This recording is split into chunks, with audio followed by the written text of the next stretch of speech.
once we got settled into this apartment that we got after the Germans left town, my mother was a very hospitable woman, and people started to come for dinner or a drink.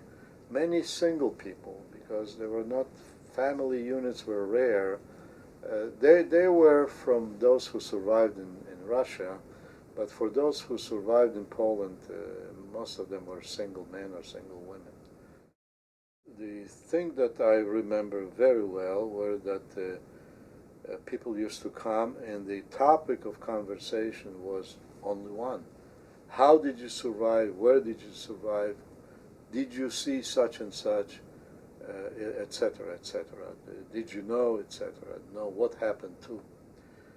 So people from the same shtetl or friends from Warsaw used to come, or friends from work.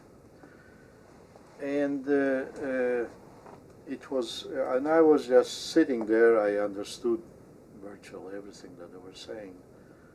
And this thing that a theme that kept repeating, especially from people who, survived the concentration camps, was that they described seeing columns of people who were being led to the gas chambers. And those people knew that they were going to their death.